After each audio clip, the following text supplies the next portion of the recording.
नमस्कार दोस्तों।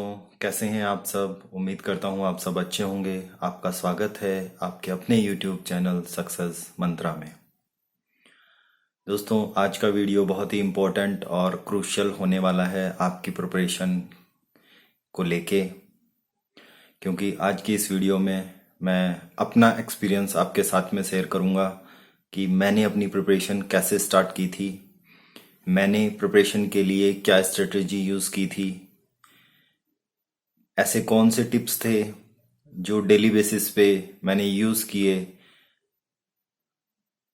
एग्ज़ाम की प्रिपरेशन के लिए, और टाइम मैनेजमेंट जो कि बहुत इम्पोर्टेंट पॉइंट है इस एग्ज़ाम की प्रिपरेशन के लिए, तो वो मैंने कैसे किया था वही आज सब हम डिस्कस करेंगे अपने इस वीडियो में। तो चलिए दोस्तों, स्टार्ट करते हैं अपने आज के वीडियो को। सबसे पहला पॉइंट दोस्तों मैं जो आपके साथ में डिस्कस करना चाहूँगा वो है टाइम मैनेजमेंट। क्योंकि अगर आप टाइम मैनेज नहीं कर पाए तो ये जो आपने प्रिपरेशन अभी स्टार्ट की है या आपने प्लान किया है कि आप प्रिपेयर करेंगे आरआरबी स्किल 2 और 3 के लिए, वो आपका सब वेस्ट हो जाएगा। तो टाइम मैनेजमेंट मैंने कैसे किया था और आपको कैसे करना है, आप एक आइडिया ले सकते हैं कि मैंने कैसे चीज़ें मैनेज की थी। मैं ये नहीं कहूँगा कि आप बिल्कुल वैसे ही फॉलो करें जैसे मैंने किया था, क्योंकि अलग अलग क्योंकि हो सकता है आपकी जो परिस्थितियां हों, जो टाइमिंग हो आपके ऑफिस की, वो थोड़ी बहुत डिफर हों मेरे टाइमिंग्स से, बट ओवरऑल लगभग चीज़ें सेम ही होंगी, तो आप उसको अपने से भी रिलेट कर पाएंगे। टाइम मैनेजमेंट टाइम मैनेजमेंट आपके एग्ज़ाम की प्रिपरेशन के लिए बहुत इम्पोर्टेंट पॉइंट है, क्योंकि अगर आपने अपना टाइम मैनेज नहीं किया, आप अपने टाइम को ठीक से यूटिलाइज नहीं कर पाए जितना कि आपको करना है, तो आपकी स्टडी वैसे नहीं हो पाएगी जैसे मैं बताना चाहता हूँ या मैं आपसे चाहता हूँ कि आप वैसे प्रिपेयर करें। तो और टाइम मैनेजमेंट आपके लिए एक बड़ी समस्या इसलिए भी होगा क्योंकि आप सभी लोग जितने भी स्केल 2 और स्केल 3 के लिए प्रिपेयर कर रहे हैं, मैक्सिमम, सभी नहीं तो मैक्सिमम लोग अभी कहीं ना कहीं पे वर्किंग हैं ऑलरेडी, किसी ना किसी फाइनेंशियल इंस्टीट्यूशन या बैंकिंग इंस्टीट्यूशन में काम कर रहे होंगे। तो वहाँ से टाइम निकालना और उसके बाद में स्टडी करना इतना इजी नहीं होता है। तो चलिए मैं आपको बताता हूँ कि मैंने क्या टाइम शेड्यूल अपना बनाया था और मैंने उसको कैसे फॉलो किया था। तो दोस्तों मैंने अपनी प्रिपरेशन अप्रैल से ही स्टार्ट की थी। तो दोस्तों मेरा जो टाइम शेड्यूल था वो मैंने ऐसे मैनेज किया था कि जैसे मेरा बैंक का टाइम 9:30 से होता था और मैं निकल जाता था बैंक के लिए 9:95 पे। तो बैंक निकलने से पहले सुबह मैं 3 घंटे डेली बेसिस पे निकालता था अपनी स्टडी प्रिपरेशन के लिए, इस एग्ज़ाम की प्रिपरेशन के लिए। वो 3 घंटे 5:30 बजे से लेके 8:30 बजे तक होते थे, जिसमें आप लोग सुबह 5 बजे उठ के फ्रेश होके 10-15 मिनट प्राणायाम या योगा करके आप अपनी स्टडी को स्टार्ट कर सकते हैं। कि वो जो 10-15 मिनट आप प्राणायाम या योगा को देंगे, वो आपके माइंड को उस टाइम बिल्कुल रिफ्रेश कर देगा सुबह उठने के बाद में। तो उसके बाद में जब आप अपने स्टडी करने बैठेंगे तो आपको बहुत अच्छा फील होगा। मैंने किया था, आप करना चाहें आप यूज़ कर सकते हैं। बट ये बहुत अच्छी चीज़ थी जिसका मुझे सही में बहुत बेनिफिट मिला। अदरवाइज होता क्या है कि हम सुबह उठ तो जाते हैं, उठ के हम फ्रेश भी हो जाएंगे, जब हम पढ़ने बैठेंगे तो हमें नींद आने लगेगी। तो उस चीज़ को भी आपको अवॉइड करना है। तो ये मैंने किया था। सुबह 3 घंटे मैं देता था, और उस 3 घंटे में मैं क्या क्या प्रिपेयर करता था मैं ये भी आपको बता देता हूँ। उस 3 घंटे में से मेरा जो 1 घंटे का टाइम, 1 घंटे से 1 घंटे 10 मिनट का टाइम जो मेरा जाता था, वो जाता था मैथ और रीजनिंग की प्रैक्टिस में। मैथ और रीजनिंग में आपको डेली बेसिस पे प्रैक्टिस को टाइम देना ही होगा, क्योंकि हमने जो पहले मैथ या रीजनिंग की आपने कभी भी जो तैयारी की होगी, वो आज के सिनेरियो से मैच नहीं कर पाएगी। क्योंकि पहले जो क्वेश्चंस आते थे मैथ और रीजनिंग के, उनका लेवल उतना नहीं डिफिकल्ट होता था जैसा कि आज है। तो आपको डेली बेसिस पे मैथ और रीजनिंग की 1 घंटे प्रैक्टिस कम से कम करनी ही है। मैथ और रीजनिंग के 1 घंटे के अलावा जो मेरे पास में 2 घंटे और बचते थे सुबह के टाइम में, उसमें से 1 घंटा मेरा जाता था फाइनेंशियल अवेयरनेस की। जो डेली न्यूज़ होती हैं वो मैं वहाँ से एक बार गो थ्रू कर लेता था। जो 2 साइटें मैंने आपको अपने वीडियोस में बताई हैं, उन साइट से। और उसके बाद में उनके नोट्स बनाता था अपनी नोटबुक में। तो ये जो 1 आवर का टाइम होता था, ये मेरा बैंकिंग एंड फाइनेंशियल अवेयरनेस को जाता था। मेरा टाइम हो सकता है थोड़ा ज़्यादा जाता था, क्योंकि मुझे मटेरियल उस टाइम पे सिलेक्टेड, जैसे मैंने आपको बता दिया है कि बाइस्कोप और एग्जाम पंडित और ये 2 वेबसाइट हैं, तो ये उस टाइम पे मेरे पास में अवेलेबल नहीं थी। तो मुझे अलग अलग जगह से ये चीज़ें कलेक्ट करनी पड़ती थी। तो शायद मेरा थोड़ा सा टाइम ज़्यादा जाता था, आपका थोड़ा टाइम इसमें बच जाएगा, तो वो आपके लिए ज़्यादा अच्छा होगा। तीसरी चीज़, यानी 2 घंटे मेरे 3 घंटे में से मैथ, रीजनिंग और फाइनेंशियल अवेयरनेस को चले जाते थे। लास्ट जो 1 आवर होता था, उसमें से 30 to 35 मिनट जो मैं देता था वो अपने लैंग्वेज को देता था। मैंने जो लैंग्वेज ऑप्शन सेलेक्ट किया था वो हिंदी था। हिंदी लैंग्वेज की प्रैक्टिस को देता था, और बाकी का जो 20-25 मिनट बचते थे वो मेरा टाइम जाता था कंप्यूटर को। क्योंकि कंप्यूटर का भी मेरे पास में ऐसा कोई सोर्स नहीं था जो आरआरबी स्केल 2 और स्केल 3 के लिए पर्टिकुलर प्रिपेयर करवा रहा हो। तो ये मेरा सुबह का 3 घंटे का शेड्यूल होता था, जो कि मैं डेली बेसिस पे मैनेज करता था, और डेली बेसिस पे मैं इन चीज़ों को प्रिपेयर करता था।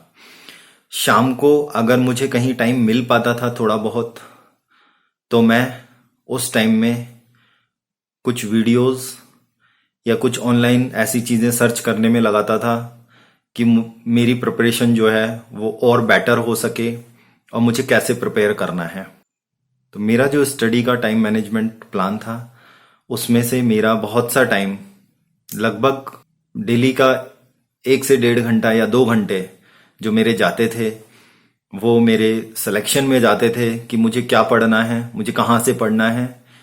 तो यही एक बड़ी प्रॉब्लम मैंने फेस की थी, और इसीलिए मैंने ये चैनल बनाया है आप लोगों के लिए, कि आपको ये प्रॉब्लम ना फेस करनी पड़े, और आपको चीज़ों के लिए यहाँ वहाँ सर्चिंग मोड में ना आना पड़े।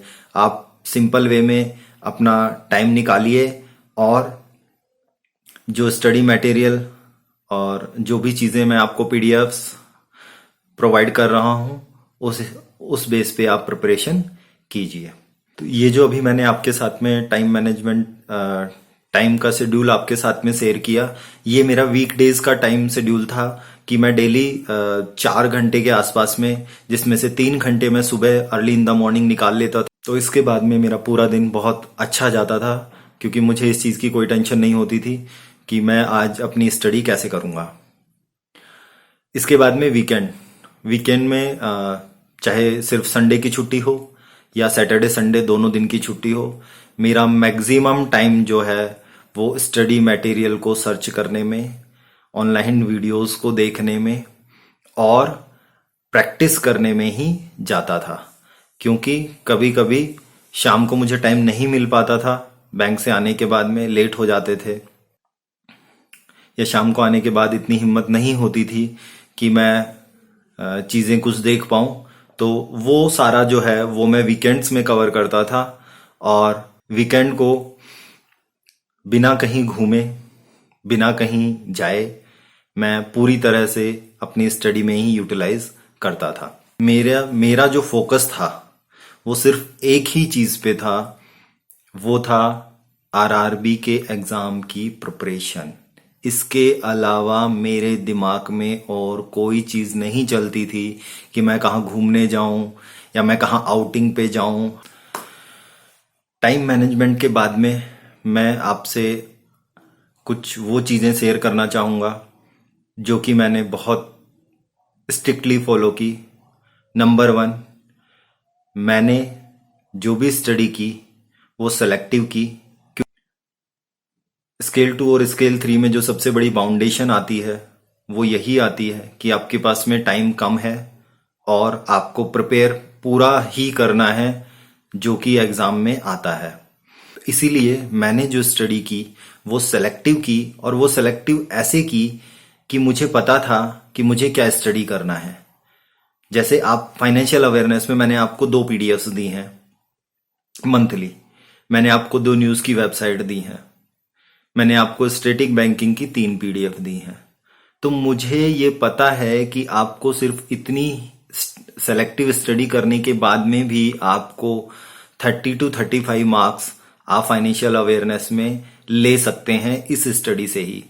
तो आपको बाकी की चीज़ों में, आपको ऑनलाइन साइट पे जाके अपना टाइम आप 30 मिनट की 40 मिनट की वीडियो देखेंगे, उतने में आप अपने पीडीएफ को कवर कर लेंगे, आप अपने खुद के नोट्स प्रिपेयर कर लेंगे, आप अपने खुद के क्वेश्चंस बना लेंगे।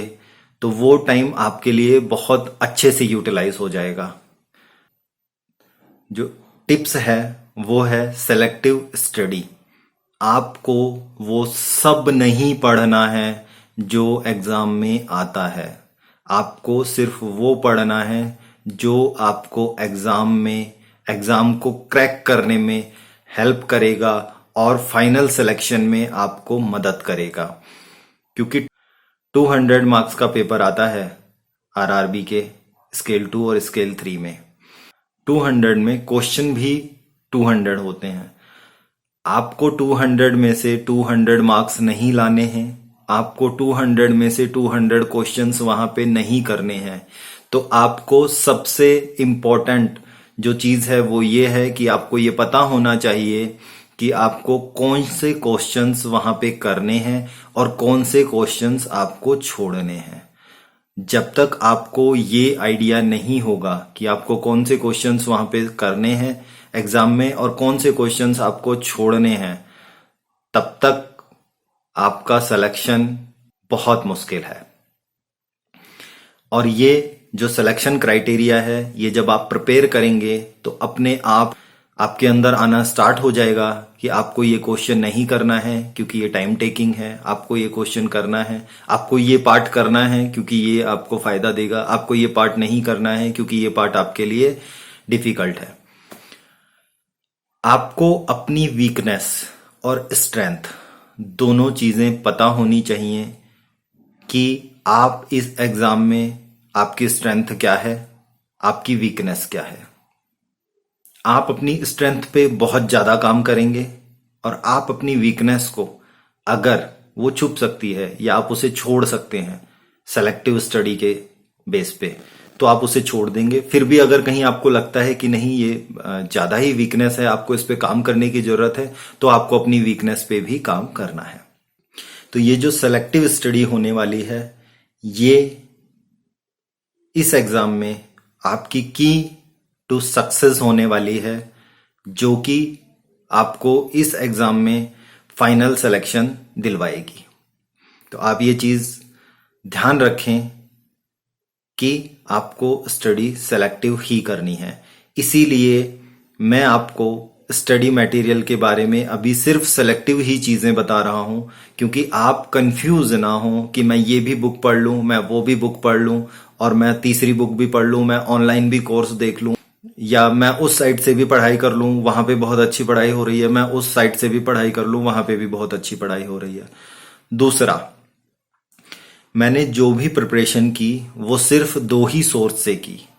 मैंने तीन सोर्स कहीं भी किसी भी चीज के लिए यूटिलाइज नहीं किए, सिर्फ दो चीजें। तो आपको ये विश्वास करना होगा कि आप जिन दो चीजों से स्टडी कर रहे हैं आपको वहां से सक्सेस मिलेगी। और मैं जो चीजें आपको बता रहा हूं वो ट्राइड एंड टेस्टेड हैं, तो इसीलिए आप वहां से अगर इसको करेंगे तो आपको वो दो चीजें भी सेलेक्ट करने की रिक्वायरमेंट नहीं होगी। मेरे पास में जो स्टडी मटेरियल मैं आपको प्रोवाइड करूंगा या मैं प्रिपेयर कर रहा हूं आपके लिए, वो आपके लिए मोर देन सफिशिएंट है। उसको उसी तरीके से जैसे मैं बताऊंगा अगर आप प्रिपेयर करते हैं तो आपको किसी भी ऑनलाइन स्टडी मटेरियल की रिक्वायरमेंट नहीं होगी। तो इसलिए आप एक चीज बिल्कुल अपने दिमाग में रखें कि आपको एक्स्ट्रा एफर्ट अपनी स्टडी में डालने हैं, ना कि उन चीजों में वेस्ट करने हैं जो आपको अननेसेसरीली डिस्ट्रैक्ट करेंगी आपकी चीजों से और आपको डाइवर्ट करेंगी। तो यही स्ट्रेटेजी मैंने काम में ली थी सेलेक्टिव स्टडी की, जो कि आपके लिए की टू सक्सेस होने वाली है। जैसा कि मैंने आपको बताया, तो आप इसको अच्छी तरह से फॉलो करें। तो ये तो बात हो गई टाइम मैनेजमेंट की, स्ट्रेटजी की, कि मैंने क्या स्ट्रेटजी यूज की थी। अब मैं आपको ये चीज बताने जा रहा हूं कि मैंने जो सब्जेक्ट्स हैं उनमें प्रिपरेशन की क्या प्लानिंग की थी, क्योंकि ये भी एक बहुत इम्पॉर्टेंट पॉइंट है कि आप जो सब्जेक्ट्स आपके वहाँ एग्जाम में आने हैं उनकी प्रिपरेशन के लिए आपकी क्या प्लानिंग है या क्या प्लानिंग होनी चाहिए। तो मैं अपनी प्लानिंग बता दूं जो मैंने लास्ट ईयर एग्जाम के लिए की थी। तो मेरी प्लानिंग ये थी कि फाइनेंशियल अवेयरनेस में मुझे 25 टू 30 मार्क्स लाने हैं। तो ये जो 25 टू 30 मार्क्स हैं फाइनेंशियल अवेयरनेस में, ये आप बहुत ही आसानी से एक रेगुलर स्टडी के प्लान के साथ में अचीव कर सकते हैं बिना किसी प्रॉब्लम के। नेक्स्ट जो सब्जेक्ट है वो हिंदी लैंग्वेज, जो कि मैंने सेलेक्ट की थी लास्ट ईयर अपने एग्जाम के लिए। तो हिंदी की प्रिपरेशन में मैंने सबसे ज्यादा जो फोकस किया था वो किया था प्रैक्टिस पे और दूसरा रीडिंग पे। हिंदी की कोई अच्छी बुक, किसी की ऑटोबायोग्राफी अगर आप पढ़ें तो वो आपके लिए बहुत अच्छी होगी, बेनिफिटेड होगी। प्रैक्टिस के लिए आप किरण की बुक आती है, मैं आपको बता दूंगा वो जब मैं अभी हिंदी का मटेरियल स्टडी मटेरियल डिस्कस करूंगा। तो वो आप बुक फॉलो कर सकते हैं, उससे आप प्रैक्टिस कर सकते हैं डेली बेसिस पे। न्यूज़पेपर भी एक इम्पॉर्टेंट सोर्स है आपकी रीडिंग के लिए, हिंदी के न्यूज़पेपर आप पढ़ सकते हैं। हिंदी में भी मेरा जो टारगेट था वो target 30 to 35 marks, maximum 35 marks तक जाने का था। बट लास्ट ईयर जो हिंदी का पेपर था वो बहुत डिफिकल्ट था, मतलब अनएक्सपेक्टेड डिफिकल्ट था। तो इस वजह से मैं उतने क्वेश्चंस उसमें नहीं अटेंड कर पाया जितने मुझे करने थे।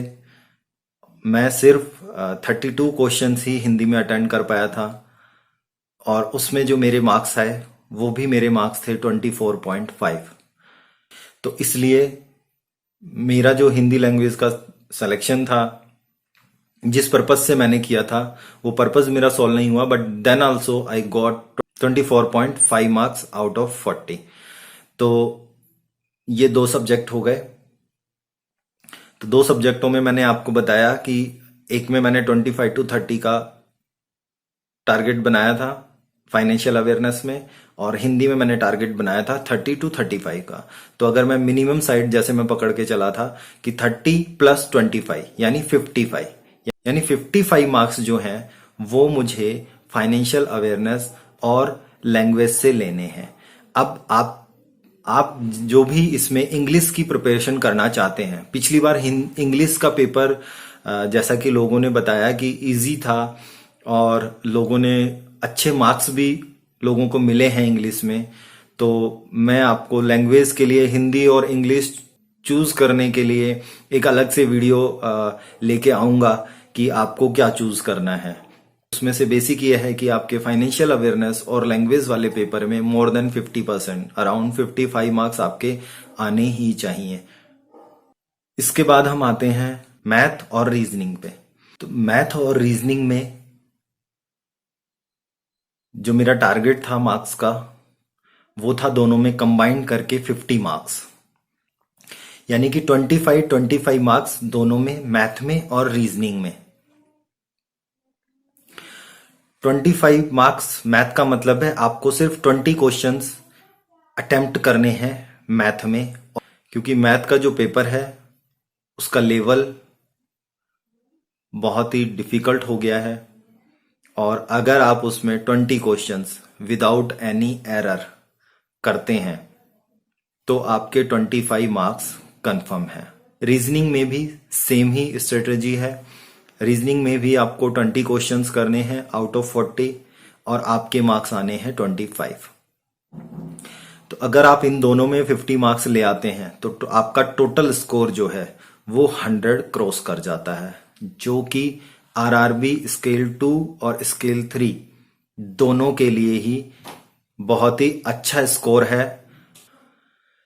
तो मेरे जो मैथ और रीजनिंग दोनों में मिला के जो मार्क्स आए थे वो आए थे 38, 18 मार्क्स इन मैथ और 20 मार्क्स इन रीजनिंग। ये कम होने का एक रीजन हिंदी लैंग्वेज था। तो मैथ और रीजनिंग के बाद में अब जो हमारा लास्ट सब्जेक्ट है वो है computer awareness. Last but not the least, क्योंकि कंप्यूटर अवेयरनेस वो सब्जेक्ट है जिसमें आप मिनिमम टाइम में मैक्सिमम मार्क्स कवर कर सकते हैं। कंप्यूटर अवेयरनेस आपको जो 100+ मार्क्स आपने बाकी के 4 सब्जेक्ट्स में कवर किए हैं उसके ऊपर बोनस के रूप में आपके लिए काम करेगा। अगर आप अच्छे से कंप्यूटर अवेयरनेस की प्रिपरेशन करते हैं तो बहुत आसानी से आपके 15 marks out of 20 computer awareness में आ जाएंगे, वो भी बहुत कम टाइम इस सब्जेक्ट को देते हुए। क्योंकि जो 40 क्वेश्चंस हैं कंप्यूटर अवेयरनेस के वो अबाउट 10 मिनट्स में आपके कंप्लीट हो जाते हैं। तो अगर आप कंप्यूटर अवेयरनेस में 10 to 15 के बीच में कुछ भी मार्क्स स्कोर करते हैं तो आपका जो टोटल स्कोर का टैली होगा वो 110+ हो जाएगा, जो कि आरआरबी स्केल 2 और आरआरबी स्केल 3 दोनों के लिए बहुत ही अच्छा स्कोर है आपके फाइनल सिलेक्शन के लिए। अगर आपके रिटर्न में 110+ मार्क्स आते हैं तो आप ये एश्योर हो जाइए कि आपका इंटरव्यू इतना खराब नहीं हुआ है कि आपको रिजेक्ट करके ही वापस भेज दिया इंटरव्यूअर ने। तो उसके अलावा कोई भी पॉसिबिलिटी नहीं है कि आपका फाइनल सिलेक्शन ना हो आरआरबी स्केल 2 या स्केल 3 में। तो आपको प्रिपेयर जो करना है वो 110+ मार्क्स के लिए ही करना है, ताकि आपके ऊपर इंटरव्यू का भी ज्यादा प्रेशर या बर्डन ना हो और आप वहां पे बहुत ही इजी वे में अपना इंटरव्यू फेस कर पाएं और आपके मार्क्स भी वहां पे भी अच्छे आए। तो दोस्तों, ये था मेरा लास्ट ईयर का आरआरबी स्केल 3 के लिए प्रिपरेशन का ओवरऑल एक्सपीरियंस, कि मैंने किस तरह से प्रिपरेशन की थी, मैंने क्या स्ट्रेटेजी अपनाई थी, मैंने कैसे सब्जेक्ट का प्लान किया था, मैंने कैसे टाइम का प्लान किया था। ये सारी चीज़ें मैंने आपके साथ में शेयर की हैं। उम्मीद करता हूं कि ये सारी ही चीज़ें जो मैंने आपके साथ में आज शेयर की हैं ये आपके लिए बहुत बेनिफिट देने वाली होंगी और आपके लिए बहुत ही उपयोगी होंगी। तो अगर ये वीडियो आपकी प्रिपरेशन में किसी भी प्रकार से हेल्प करता है या आपको लगता है कि इस वीडियो में जो भी चीज़ें मैंने कवर की हैं, जो भी बातें मैंने की हैं आपके लिए बहुत ही इम्पोर्टेंट हैं, तो आप इस वीडियो को लाइक जरूर करें। इस वीडियो को अपने दोस्तों के साथ में शेयर करें जो कि प्रिपेयर कर रहे हैं। चैनल को सब्सक्राइब करना ना भूलें। सब्सक्राइब के पास में बेल बटन को जरूर प्रेस करें ताकि जो भी अगली वीडियो मैं आपके लिए बनाऊं उसका नोटिफिकेशन आपको जल्द से जल्द मिल जाए। तो इसी के साथ में इस वीडियो को हम विराम देते हैं। आपका बहुत बहुत धन्यवाद। Thank you.